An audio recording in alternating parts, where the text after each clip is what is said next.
नमस्कार, मैं हूं संजय कुमार और आप देख रहे हैं यूएनएन न्यूज स्टार प्लस। साथियों, मैं आपको बताऊंगा उत्तर प्रदेश की घटना।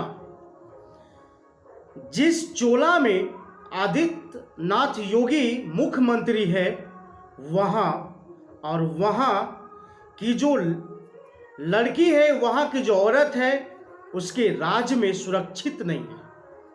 उत्तर प्रदेश की प्रयागराज में जो हुआ है घटना नरसंहार, वो भारत को फिर से झकझोर करके रख दिया है। आप समझ सकते हैं कि क्या भारत में ये सरकार क्या कर रही है। जिस योगी सरकार ने लगातार खुलेआम दे रहा है वहां के गुंडों, बदमाशों, क्रिमिनलों को, आज उसी की राज में नरसंहार हो रहा है। ये नरसंहार होने का मतलब आप समझ सकते हैं कि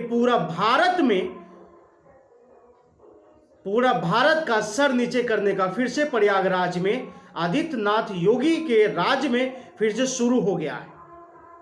जिस प्रकार से प्रयागराज में ठाकुरों ने एससी समाज के घर में मां और बेटी दोनों के साथ गैंग रेप करता है। गैंग रेप करने के बाद 4 व्यक्तियों का मर्डर कर दिया जाता है। कुल्हाड़ी से काट कर 4 व्यक्तियों को हत्या कर दिया जाता है और फिर भी वहां हत्या हो जाने के बाद भी मात्र 11 लोगों पर एफआईआर हुआ है। एक भी अभी तक गिरफ्तार नहीं हुआ है।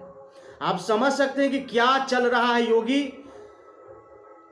आदित्य योगी के राज्य में। आप समझ सकते हैं कि भारत जो महिलाओं के लिए कलंकित बन चुका है, जिस राज्य में, जिस देश में प्रधानमंत्री, मुख्यमंत्री ने बेटी बचाओ बेटी पढ़ाओ के नारे लगाते हैं, उसी राज्य में ऐसे घटना होते हैं। ऐसे घटने के पीछे आप क्या कहेंगे कि सरकार को क्या करना चाहिए? सरकार को इस्तीफा दे देना चाहिए। सरकार को पानी में डूबकर मर जाना चाहिए कि ऐसे देश में अगर ऐसे घटना हो रहे हो, जिस राज्य में अमित शाह जैसे गृह मंत्री हो, तड़ी पार जैसे गृह मंत्री हो, तो आप समझ सकते हैं कि उस राज्य में यही हो सकता है। जिस राज्य में नरेंद्र मोदी प्रधानमंत्री हो, उसी राज्य में इसी प्रकार से हत्याएं हो सकती है। जिस राज्य में एक भगवाधारी को अगर मुख्यमंत्री बना दिया जाएगा, उस राज्य में नरसंहार नहीं होगा तो और होगा क्या? ये बहुत बड़ी सवाल है भारत सरकार को लेकर के कि लगातार ऐसी घटनाएं अगर उत्तर प्रदेश में घट रही है तो आखिर सरकार कर क्या रहा है? बीजेपी की सरकार में आखिर इतनी जबरदस्त घटना होता क्यों है?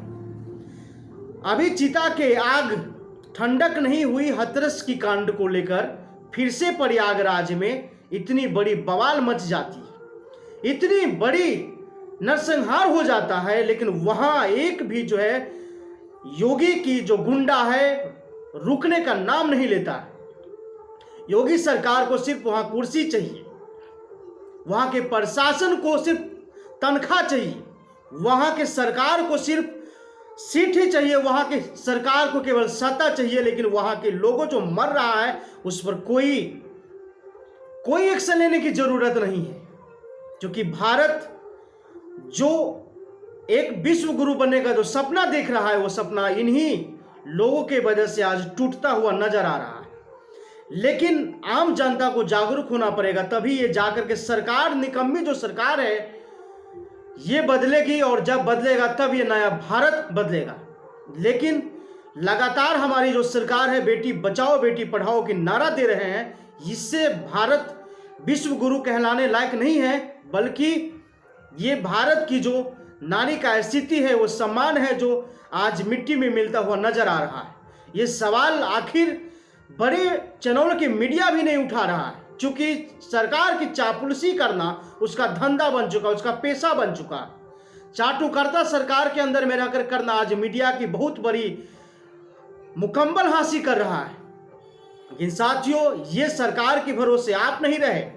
सरकार के भरोसे आप रहेंगे तो कल किसी आपकी भी बारी हो सकता है, आज आपकी भी बारी हो सकता है। लेकिन मैं चाहूंगा कि यदि आप सरकार के खिलाफ अगर लड़े, अपने अपने राज्य में, अपने अपने क्षेत्र में, अपने अपने जगह पर स्वयं मजबूती बनाए, यहाँ की पूरे भारत की प्रशासन भी जो है सिर्फ तनख्वाह लेने की